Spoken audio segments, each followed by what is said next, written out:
The lottery. The morning of June 27th was clear and sunny, with the fresh warmth of a full summer day. The flowers were blossoming profusely and the grass was richly green. The people of the village began to gather in the square, between the post office and the bank, around 10 o'clock.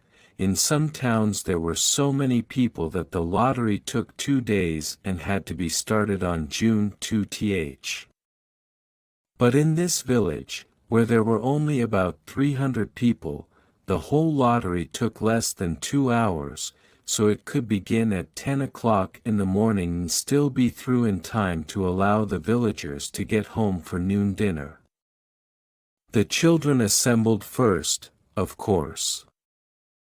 School was recently over for the summer, and the feeling of liberty sat uneasily on most of them. They tended to gather together quietly for a while before they broke into boisterous play.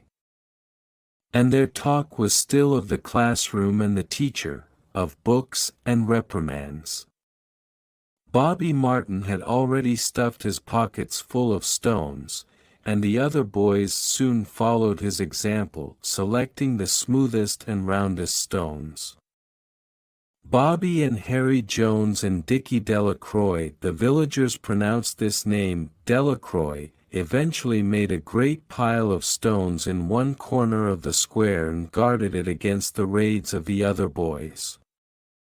The girls stood aside, talking among themselves, looking over their shoulders at rolled in the dust or clung to the hands of their older brothers or sisters. Soon the men began to gather. Surveying their own children, speaking of planting and rain, tractors and taxes. They stood together, away from the pile of stones in the corner, and their jokes were quiet and they smiled rather than laughed. The women, wearing faded house dresses and sweaters, came shortly after their menfolk. They greeted one another and exchanged bits of gossip as they went to join their husbands. Soon the women, standing by their husbands, began call to their children, and the children came reluctantly, having to be called 4 or 5 times. Bobby Martin ducked under his mother's grasping hand and ran, laughing, back to the pile of stones. His father spoke up sharply, and Bobby came quickly and took his place between his father and his oldest brother. The lottery was conducted as were the square dances, the teen club, the Halloween program by Mr. Summers, who had time and energy to devote to civic activities. He was a round-faced, jovial man, and he ran the coal business, and people were sorry for him, because he had no children and his wife was a scold. When he arrived in the square, carrying the black wooden box, there was a murmur of conversation among the villagers, and he waved and called, "Little late today, folks." The postmaster, Mr. Graves, followed him, carrying a 3-legged stool, and the stool was put in the center of the square and Mr. Summers set the black box down on it. The villagers kept their distance, leaving a space between themselves and the stool. And when Mr. Summers said, "Some of you fellows want to give me a hand," there was a hesitation before 2 men. Mr. Martin and his oldest son, Baxter, came forward to hold the box steady on the stool while Mr. Summers stirred up the papers inside it. The original paraphernalia for the lottery had been lost long ago, and the black box now resting on the stool had been put into use even before Old Man Warner, the oldest man in town, was born. Mr. Summers spoke frequently to the villagers about making a new box, but no one liked to upset even as much tradition as was represented by the black box. There was a story that the present box had been made with some pieces of the box that had preceded it, the one that had been constructed when the first people settled down to make a village here. Every year, after the lottery, Mr. Summers began talking again about a new box, but every year the subject was allowed to fade off without anything's being done. The black box grew shabbier each year.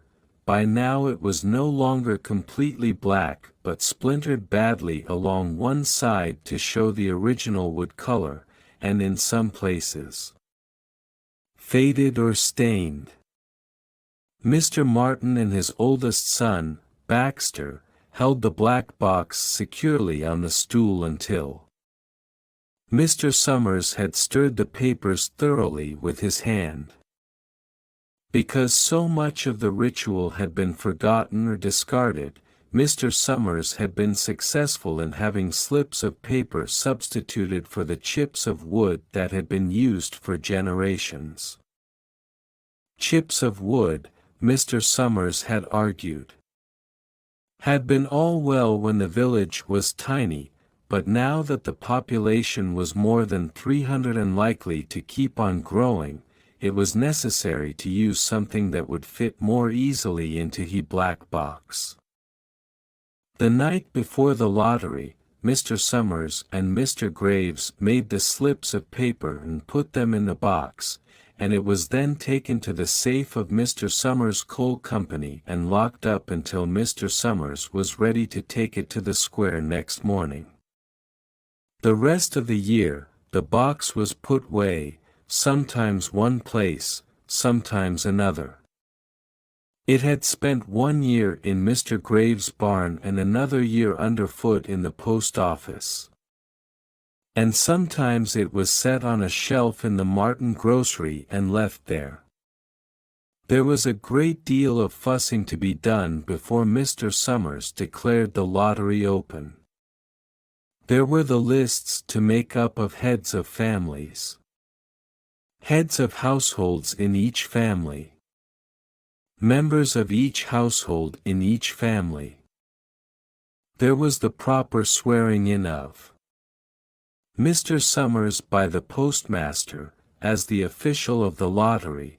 At one time, some people remembered, there had been a recital of some sort, performed by the official of the lottery, a perfunctory, tuneless chant that had been rattled off duly each year.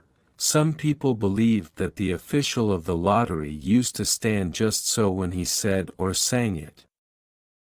Others believed that he was supposed to walk among the people, but years and years ago this part of the ritual had been allowed to lapse.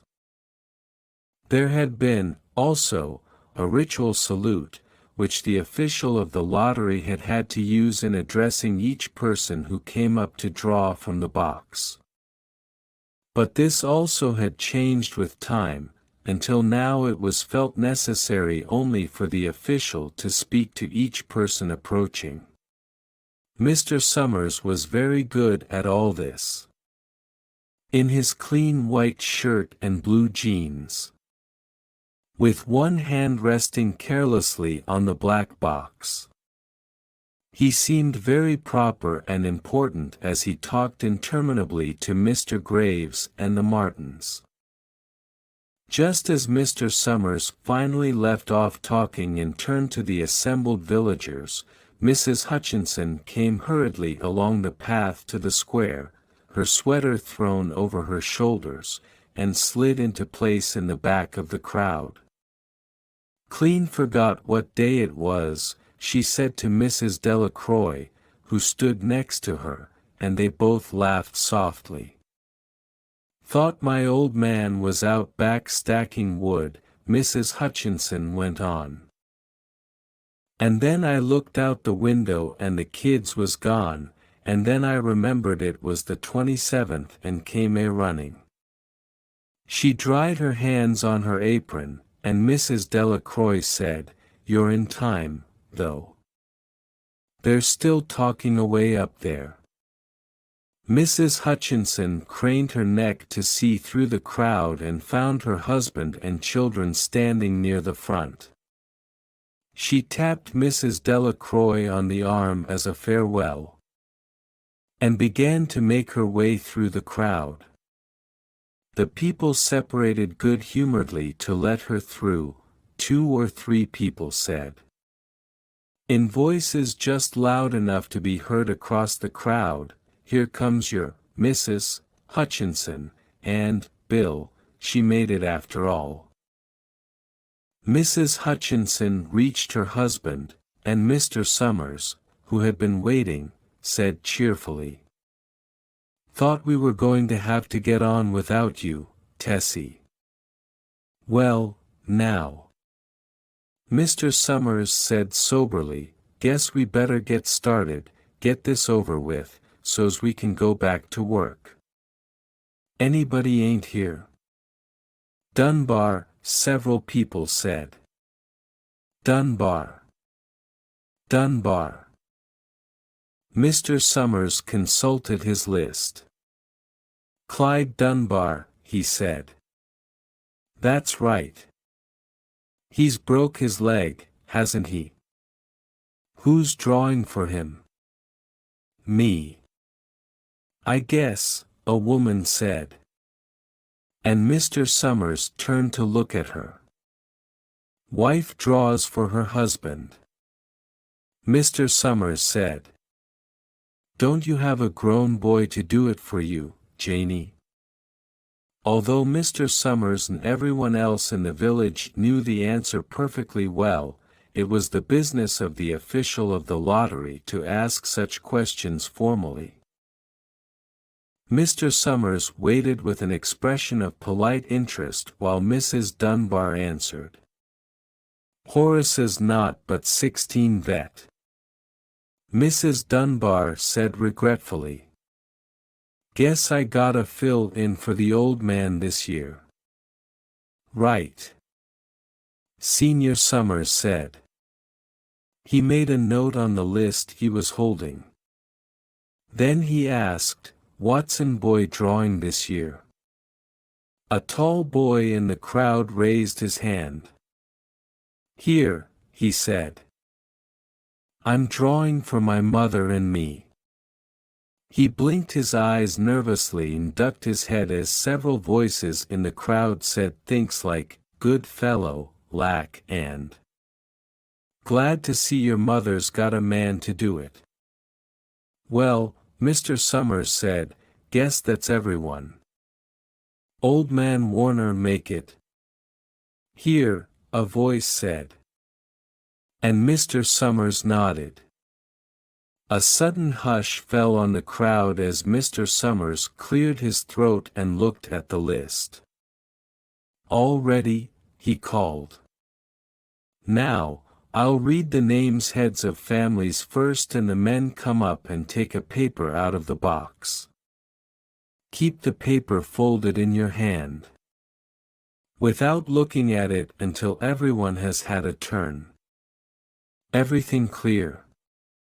The people had done it so many times that they only half listened to the directions.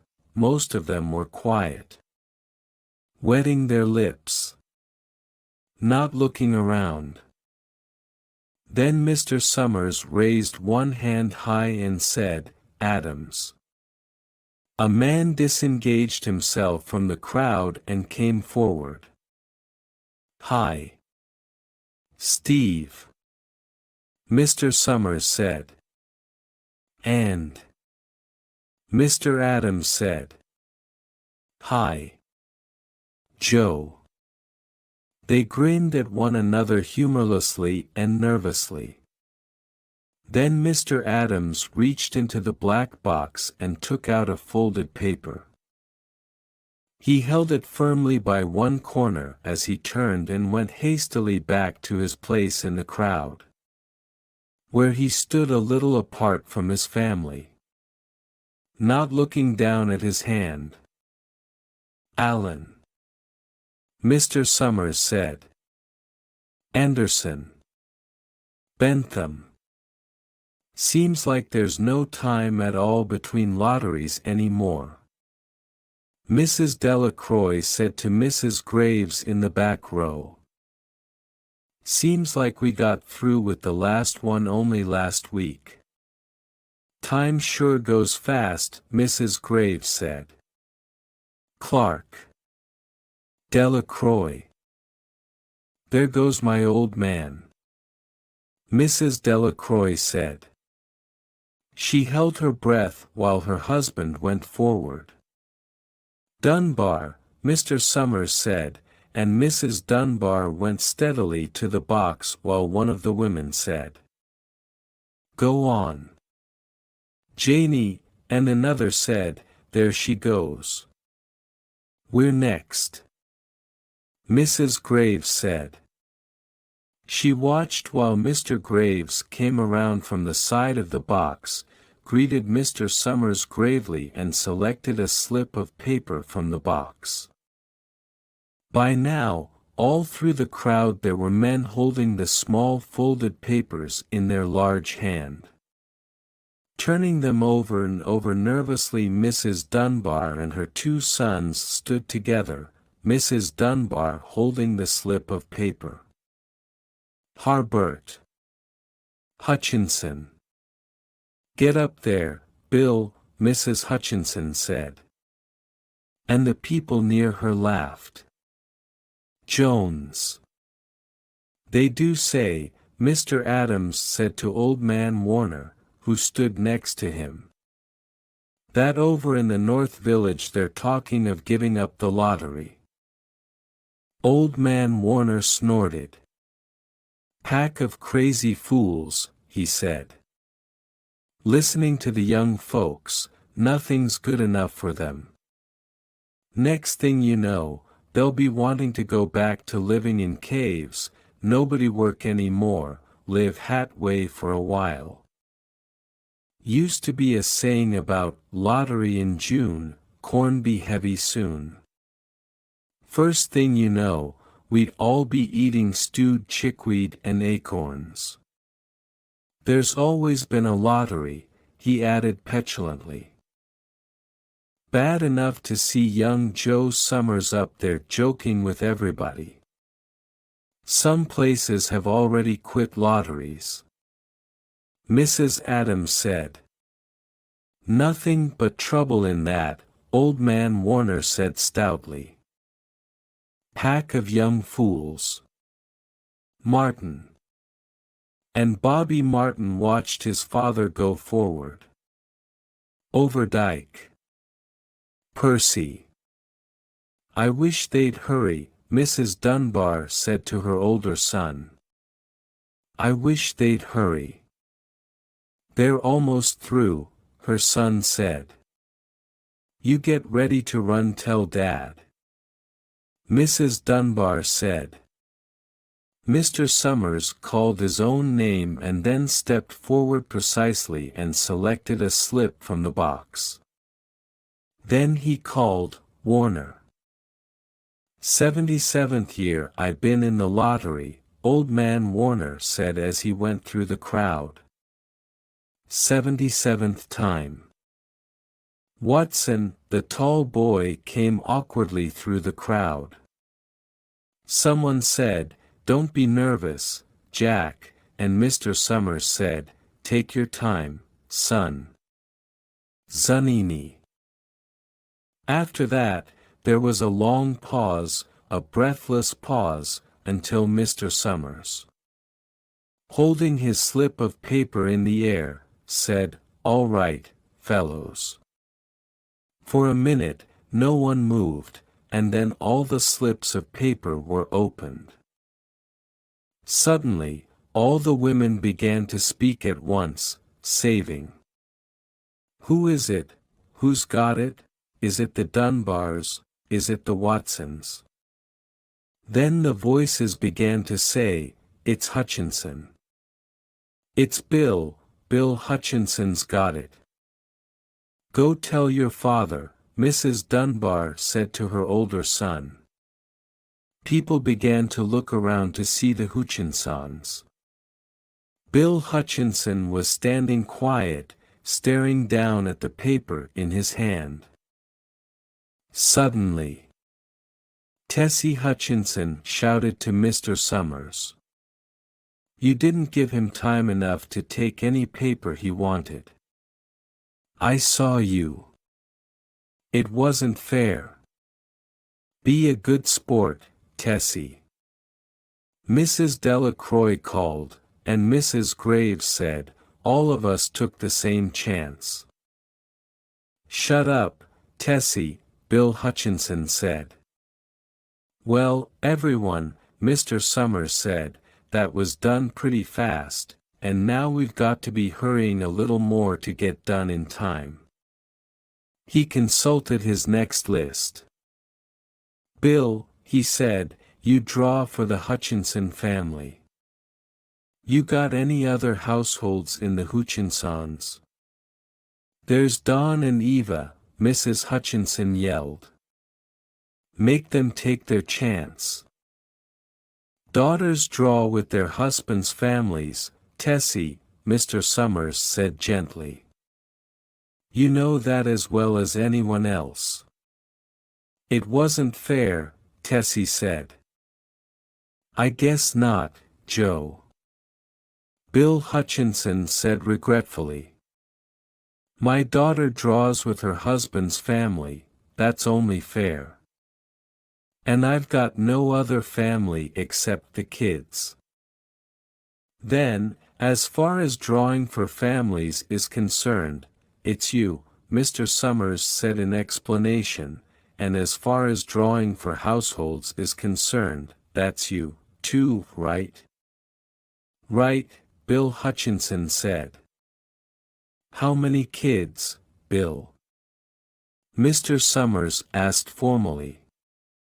"3, Bill Hutchinson said. "There's Bill, Jr., and Nancy, and little Dave. And Tessie and me." "All right, then," Mr. Summers said. "Harry, you got their tickets back?" Mr. Graves nodded and held up the slips of paper. "Put them in the box, then," Mr. Summers directed.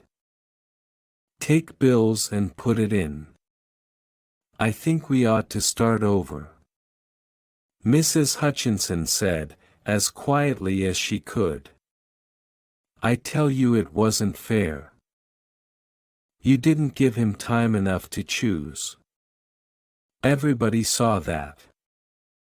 Mr. Graves had selected the 5 slips and put them in the box. And he dropped all the papers but those onto the ground, where the breeze caught them and lifted them off. "Listen, everybody," Mrs. Hutchinson was saying to the people around her. "Ready, Bill?" Mr. Summers asked. And Bill Hutchinson, with one quick glance around at his wife and children, nodded. "Remember," Mr. Summers said. "Take the slips and keep them folded until each person has taken one.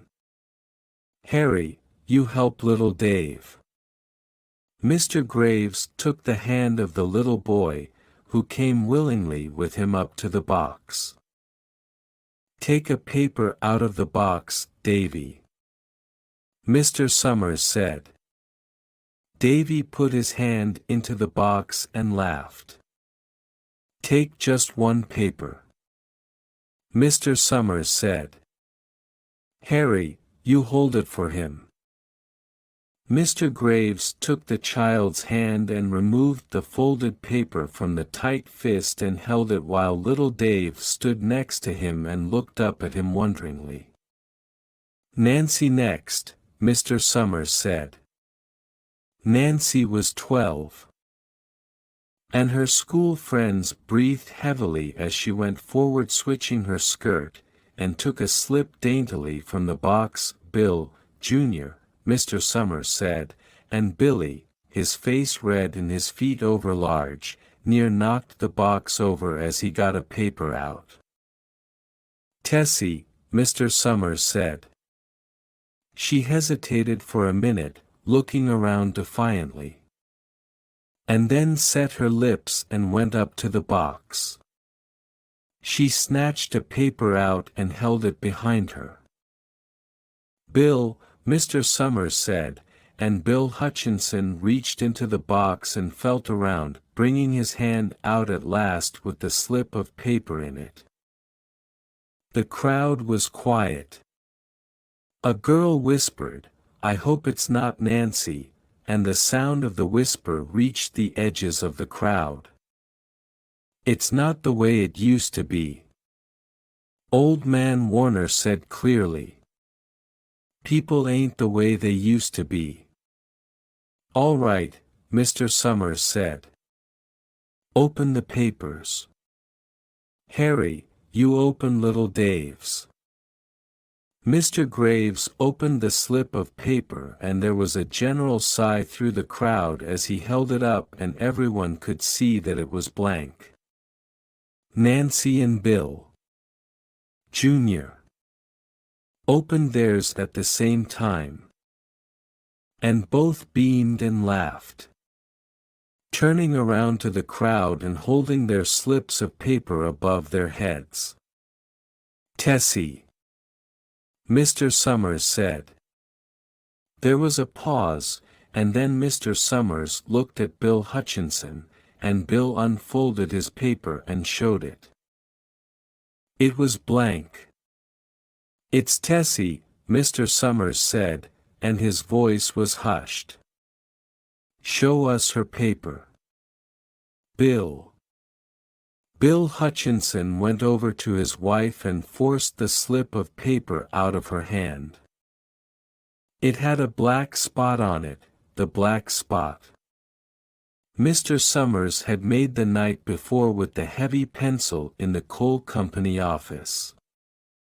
Bill Hutchinson held it up, and there was a stir in the crowd. "All right, folks," Mr. Summers said. "Let's finish quickly." Although the villagers had forgotten the ritual and lost the original black box, they still remembered to use stones. The pile of stones the boys had made earlier was ready. There were stones on the ground with the blowing scraps of paper that had come out of the box. Delacroix selected a stone so large she had to pick it up with both hands and turned to Mrs. Dunbar. "Come on," she said. "Hurry up." Mr. Dunbar had small stones in both hands, and she said, gasping for breath, "I can't run at all. You'll have to go ahead and I'll catch up with you." The children had stones already. And someone gave little Davy Hutchinson few pebbles. Tessie Hutchinson was in the center of a cleared space by now, and she held her hands out desperately as the villagers moved in on her. "It isn't fair," she said. A stone hit her on the side of the head. Old Man Warner was saying, come on, everyone." Steve Adams was in the front of the crowd of villagers, with Mrs. Graves beside him. "It isn't fair, it isn't right," Mrs. Hutchinson screamed, and then they were upon her.